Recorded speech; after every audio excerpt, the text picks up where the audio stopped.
Denise Morse here from Knack Training, and today's quick fix video is talking about using cascading lists in Excel. If you've ever made a dropdown, but you wanted it to connect to what was previously on a different dropdown, that's a cascading list. And so we can create one in data validation that adjusts based on your selections. Let me show you how to do it. So I have a list of regions, and then based off of those regions, I have the supplies that they are shipping.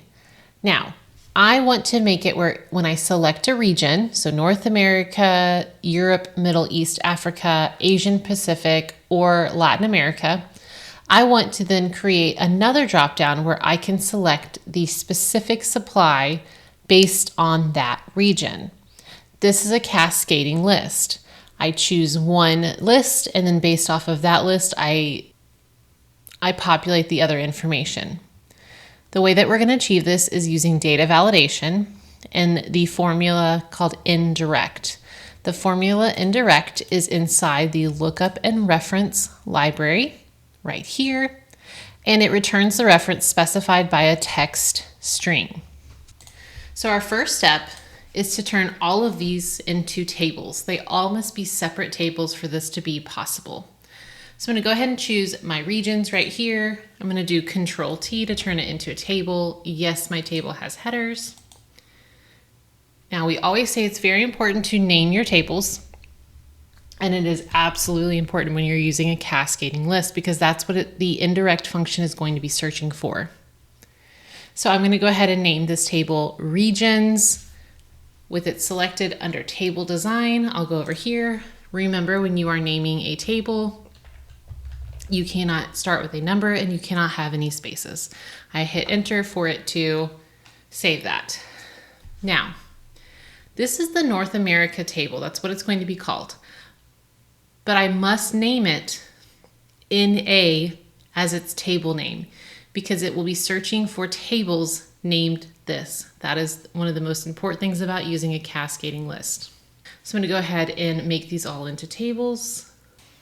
So we all have these tables. The North America table is called NA. The Europe Middle East table is called EMEA. Asia Pacific is APAC, and Latin America is LATAM. All right, so next up is we're going to go to this region section right here, B3, and this is where I'm going to put my data validation. Data validation.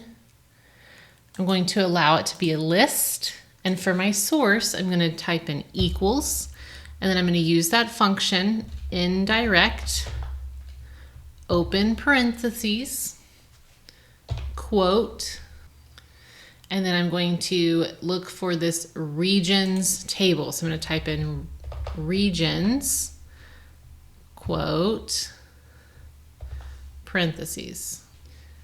Okay, so it should look like this when I'm done typing. I click OK.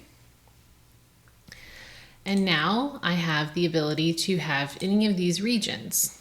But now I need to connect these regions to these other tables. So the way that I will do that is to click here in B5, and I will go to data. Once again, choose data validation. Make it be a list. And this time I will once again type in indirect, so equals indirect, open parentheses, but this time I want it to be indirect to whatever is showing in B3. Close parentheses, okay. So I have the Europe, Middle East, Africa region selected. So when I click on this dropdown, it should show me software, hardware, consulting, and compliance services. Let's check. Software, hardware, consulting, and compliance services. Let's change our region to Asia Pacific. Software, hardware, cloud services, support plans. Correct. So now you can create those multiple dropdowns and they can be based off of each other. Try it out and let your sheets handle the details. Quick fix, small changes, big wins.